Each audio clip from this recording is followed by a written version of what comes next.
여러분은 자녀들에게 감시자인가요? 아니면 부모인가요? 사랑스러운 우리 아이들 잘 되라고 날마다 감시하는 부모님들 혹시 계신가요?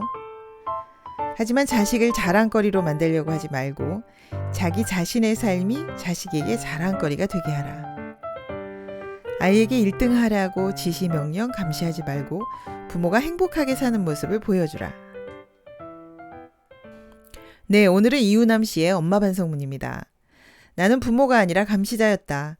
전교 1등 하던 자녀들이 고등학교를 자퇴하게 된 후 새로운 삶을 살게 된 어떤 교장 선생님의 이야기입니다. 이 책은 질문으로 시작되는데요. 자식을 자랑거리로 만들고자 하느냐, 아니면 자신의 삶이 자식에게 자랑거리가 되고 싶으냐. 여러분은 어느 쪽인가요? 대부분 사람들은 후자를 원하는데요. 내 삶은 자식을 자랑거리로 만들려고 살 때가 참 많습니다. 그래서 부모 등급 판별법이 나옵니다. 아이들 학교 시간에 부모들이 짠 하고 나타나면요. 갑자기 나타났을 때 애들의 반응이 어떤가에 따라서 부모님의 등급이 나타납니다. 네, 첫 번째, 반가워하며 달려와 안긴다. 두 번째, 웃으며 인사한다. 세 번째, 마지못해 인사한다. 네 번째, 딴 길로 돌아간다. 못 본 척한다. 네, 여러분은 몇 번인가요? 여기 저자는 자식을 자랑거리로 삼으려고 칼퇴근한 이후에 자녀들을 감시하는 데 최선을 다했다고 합니다. 아마 부모 등급 판별법에서 4번에 해당되겠죠? 아이들이 도망갔을 겁니다. SK 뭔지 아십니까? 네, 이 집의 가훈인데요. 바로 시키면 시키는 대로의 약자입니다. 엄마가 시키는데 건방지게 왜 말이 많아. 엄마가 너희들 위해 다 알아보고 하는 거야. 이 다음에 크면 고마워할 거야. 나는 아이들과 30분은커녕 3분도 대화해 본 적이 없습니다. 아이들에게 내가 매일 한 말은 숙제했니? 일기 썼니? 학원 갔다 왔니? 늘 확인하고 다그치고 지시하고 통제하는 말뿐이었다고 합니다. 당장은 사람들이 부러워하는 엄친아로 아이들이 자라죠. 그럴 때마다 어깨를 으쓱거리며 좋아했다고 합니다. 아이들을 정말 잘 키우고 있다고 자부심을 가졌다고 하는데요. 하지만 이런 시간이 오래되면서 아이들은 공부 상처를 받게 됩니다. 네, 엄친아 아이들 둘이요. 자퇴를 하게 됩니다. 고3 아들이 폭탄 선언을 합니다. 그리고 고2 딸마저 자퇴를 하게 됩니다. 엄마 목소리만 들어도 소름 끼쳐. 엄마 말소리 들으면 숨이 막혀. 제발 그만 좀 해. 우리 죽는 걸 보고 싶어? 하고 엄마를 투명인간 취급합니다. 그리고 자해소동도 벌입니다. 최악의 상황이 되죠. 내가 이러고 있는 거 다 당신 때문이야. 그동안 당신이 나에게 어떤 짓을 했는지, 동생에게 어떤 짓 했는지 생각해 보라고. 숨 막히는 생활, 이거 사는 거냐고. 너 말 다 했어? 뭐 당신이라고? 네가 어떻게 그런 말 할 수 있어? 내가 너를 어떻게 키웠는데? 가고 싶은 것 안 가고, 먹고 싶은 것 안 먹고, 사고 싶은 거 안 사면서 널 키웠는데 네가 더 잘 알잖아. 누가 그렇게 살라고 했어? 엄마가 좋아서 한 일이잖아. 내가 언제 엄마 놀러 갈 때 발목 잡았어? 엄마 물건 살 때 못 사게 카드 뺏은 적 있냐고. 오늘부터 놀러 가시지. 엄마 말하는 그 비싼 가회비, 학원비 이제 들어갈 일도 없네. 실컷 놀다 와. 네, 그래서 저자는 감시자인가 부모인가 반성을 하게 됩니다. 그리고 엄마 반성문을 쓰게 되죠. 자신이 못했던 것을 아이에게 시키고 싶었던 자신을 발견하게 됩니다. 사람들은 남들보다 우리 아이들이 잘하고 1등 하라고 최고가 되라고 아이들을 자랑거리로 만들고 싶어 합니다. 하지만 이런 강요는 전두엽 손상의 원인이 된다고 합니다. 끝없이 이어지는 해야 할 일, 자기가 스스로 선택할 수 없는 이 환경, 부모나 선생님의 명령 지시 감시는요, 전두엽 손상이 원인이 됩니다. 게임 중독의 원인이 되기도 하는데요. 이런 쉼없는 학습의 강요는 사람들을 우울하게 하고 무기력증이 오게 하고 스트레스를 받게 합니다. 코르티솔이 증가하게 되죠. 그래서 폭력적으로 변합니다. 전두엽 손상이 되면요. 충동적이고 무기력증이 오고요. 인격적으로도 손상이 온다고 합니다. 짜증과 불평을 많이 한다고 하네요. 아이들은 제발 부모님은 그냥 부모의 삶을 살라고 이야기합니다. 자기의 꿈을 실패한 사람이 자녀를 괴롭히는 거 아니냐고 말합니다. 그래서 저자는 아이에게 스스로 선택의 기회를 주게 됩니다. 아이의 잠재력을 키워주는 코칭 기술을 배우게 되는데요. 첫 번째, 스스로 선택하게 하라. 두 번째, 지지적 피드백을 줘라. 세 번째, 성공감을 느끼게 하라. 네, 이렇게 아이와 대화를 하기 시작합니다. 그럼 여러분, 우리 코칭 기술 하나 배워볼까요? 우리가 평소에 하는 말, 잔소리일까요? 코칭일까요? 밥 먹고 책 읽자, 그리고 나가서 운동하자, 그리고 숙제하자. 이런 말은 잔소리라고 합니다. 그렇다면 코칭이란 무엇일까요? 네, 선택하게 기회를 줘버리는 겁니다. 밥 먹고 뭐 하고 싶니? 이렇게 선택의 기회를 주는 겁니다. 남편에게도 마찬가지라고 하네요. 평소에요. 쓰레기 좀 버리고 와요. 이렇게 말을 하는데요. 아무리 친절하게 말해도 이것은 네, 명령과 지시라고 하네요. 그럼 어떻게 해야 될까요? 여보, 쓰레기 버려야 하고 청소도 해야 되고 설거지도 해야 되는데 당신이 하나만 해주면 안 될까? 그러면 네, 남편들이 전두엽을 사용한다고 하네요. 선택의 기회를 주는 것은 남편의 전두엽을 활성화시켜서 나중에 삼식시, 네, 집에서 새끼를 해결하는 분을 우리가 삼식시라고 하는데요. 삼식시가 되지 않게 예방해 준다고 합니다. 매사에 이렇게 선택의 기회를 갖게 하면 남편의 잠재력도 발휘된다고 합니다. 그래서 자, 저희가 코칭 기술 하나 연습해 보도록 하겠습니다.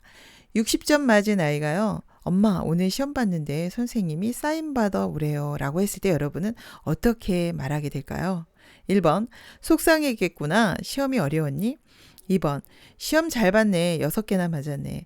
세 번째, 행복은 성적순이 아니야. 건강하면 되지. 네 번째, 다음에 잘하렴. 그럼 되지.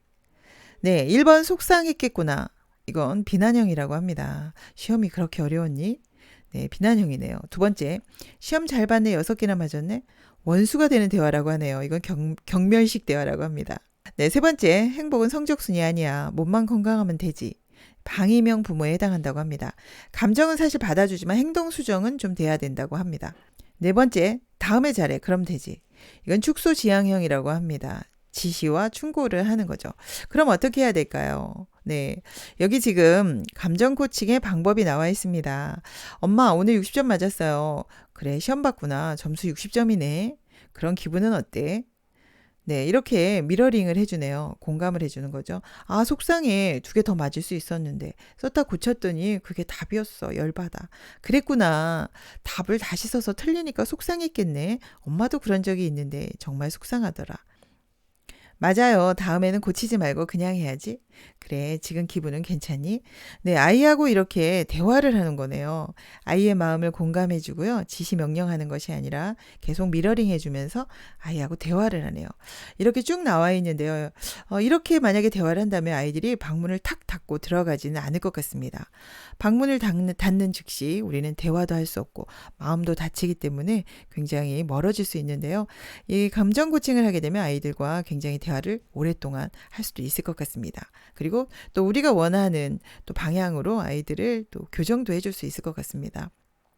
네, 이렇게 저자는 문제아는 없다. 다만 문제 부모가 있을 뿐이다. 하고 자기의 그 태도를 바꾸게 됩니다. 그리고 엄마 반성문을 쓰고 네, 삶을 행복하게 살게 되었다는 그런 이야기를 쓰고 있습니다. 여러분, 아직도 남들보다 잘하라고, 1등 하라고, 최고가 되라고 아이들을 자랑거리로 만들려고 달려가고 계신가요? 그래서 이런 엄마들이 있습니다. 바로 헬리콥터 맘인데요. 아이들 위해서라면 어디라도 달려갑니다. 자료도 수집하고요. 아이들을 위해서 모든 것을 구해줍니다. 심지어는 봉사활동도 해주신다고 하네요.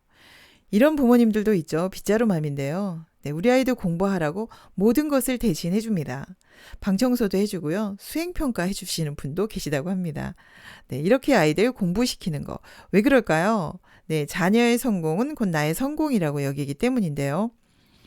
아이를 독립된 개체로 보는 것이 아니라 나의 일부로 보는 겁니다. 아이의 성공이 나의 성공, 아이의 실패가 나의 실패가 되는 것처럼 생각합니다. 하지만 아이들은 이야기합니다. 부모는 제발 그냥 부모의 삶을 살라고. 자기의 꿈에 실패한 사람들이 자녀를 괴롭히는 거 아니냐고 이야기합니다. 그래서 여기서 우리는 한번 생각해 보도록 하겠습니다. 자녀 교육에 대한 사고의 맹점은 없는 것일까? 네, 우리 사각지대는 없는 걸까요? 여러분, 이 꽃이 어떤가요? 아름다운가요? 네, 가을 수선화입니다. 이 지렁이는 어떤가요? 네, 너무 징그럽죠? 네, 그렇지만 한 번 더 생각해 보도록 하겠습니다. 보이지 않는 이면이 숨어 있습니다.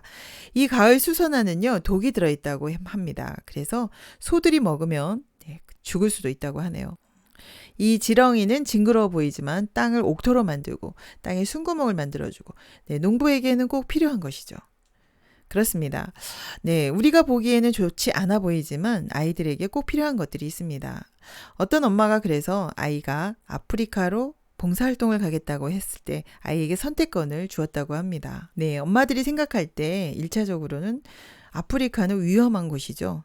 말라리아도 있고 또 네, 풍토병도 있고 굉장히 위험해 보이고 또 1년이나 다녀오는 것이 부담이 되었을 겁니다. 하지만 아이의 선택을 존중해 주었다고 합니다. 결과 어떻게 되었을까요? 네, 아이가 봉사활동 끝나고 저 군대에 가게 됐는데요. 편지가 왔다고 합니다. 군대가 쉬웠어요. 네, 그만큼 아프리카에서 어려움을 겪으면서 아이 마음이 강해졌고요. 그리고 마음의 근육이 생겼다는 거죠. 그 이후에 이 학생은 사회생활도 아주 잘하고 있다고 합니다. 여러분 정말 사랑한다면 우리 아이에게 꽃길만 주는 게 아니라요. 고난과 역경도 필요하다고 합니다. 네, 우리 자녀 교육 나도 틀릴 수 있다는 생각을 한다면요. 네, 다시 한번 되돌아볼 수 있을 것 같습니다. 아이에게 잘하라고 지시명령 감시하지 말고 부모가 행복하게 사는 모습을 보여주라. 자식을 자랑거리로 만들려 하지 말고 자기 자신의 삶이 자식에게 자랑거리가 되게 해라. 네, 오늘 생각해 보시면 좋겠네요. 감사합니다. 심샘책방이었습니다.